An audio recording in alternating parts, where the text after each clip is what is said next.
ये आकाशवाणी गोरखपुर है। अब आप वेद प्रकाश पाठक से क्षेत्रीय समाचार सुनिए।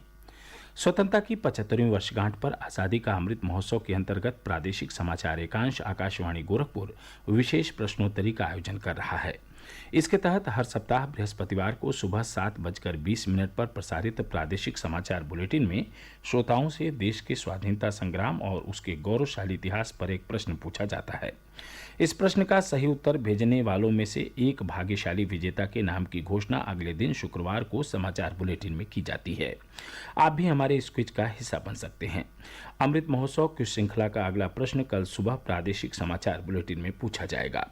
अपने जवाब हमें ईमेल आईडी airnews.gkp@gmail.com पर भेजें।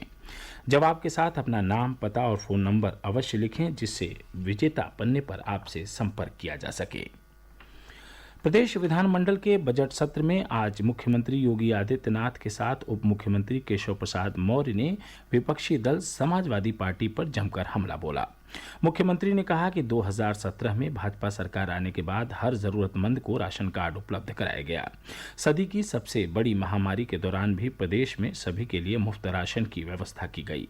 उप मुख्यमंत्री श्री मौर्य ने कहा कि सपा सरकार के काल में कई केंद्रीय योजनाएं प्रदेश में आईं, लेकिन उन्हें लागू नहीं किया गया। लोगों ने इसे देखा, इसलिए भाजपा को वोट देने का निर्णय लिया। उन्होंने कहा कि वर्तमान सरकार गरीबों के लिए कार्य कर रही है, जबकि सपा सरकार गैंगस्टर और माफिया के लिए थी। जवाब में सपा के राष्ट्रीय अध्यक्ष और नेता प्रतिपक्ष अखिलेश यादव ने भाजपा सरकार को इतिहास की सबसे असफल सरकार करार दिया। मुख्यमंत्री योगी आदित्यनाथ ने आंधी तूफान, बारिश एवं आकाशीय बिजली गिरने की घटनाओं से प्रभावित जनपदों के जिलाधिकारियों को पीड़ित व्यक्तियों और परिवारों को निर्धारित मानक के अनुसार तत्काल राहत वितरित किए जाने के निर्देश दिए हैं। उन्होंने कहा कि मदद पहुंचाने में किसी भी प्रकार की लापरवाही या शिथिलता बर्दाश्त नहीं की जाएगी। मुख्यमंत्री ने जनहानि, पशुहानि तथा फसल क्षति के संबंध में आकलन कराकर विस्तृत आख्या उपलब्ध कराने के शासन को निर्देश दिए हैं।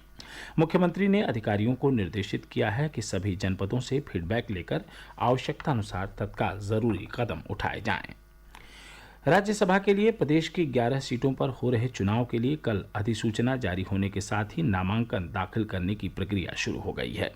नामांकन पत्र 31 मई तक दाखिल किए जा सकेंगे। 1 जून को नामांकन पत्रों की जांच होगी और 3 जून को नाम वापस लिए जा सकेंगे। 10 जून को सुबह 9 बजे से शाम 4 बजे तक मतदान होगा और शाम 5 बजे से मतगणना होगी।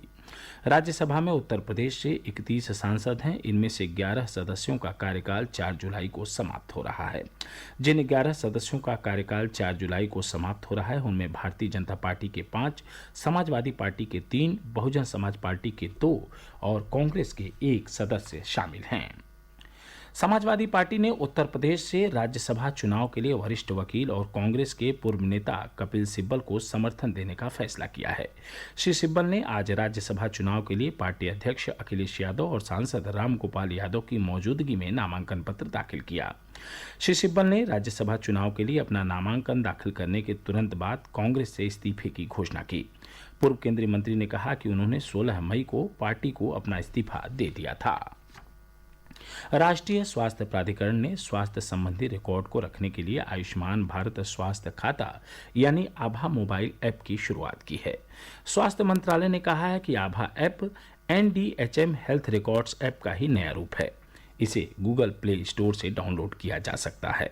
इस ऐप में उपलब्ध सुविधाओं के माध्यम से व्यक्ति कभी भी और कहीं भी अपने स्वास्थ्य रिकॉर्ड की जानकारी प्राप्त कर सकता है। लखनऊ अयोध्या राष्ट्रीय राजमार्ग पर पलहरी चौराहे के निकट एक 4 पहिया वाहन के टैंकर से टकरा जाने के कारण 4 लोगों की मौत हो गई।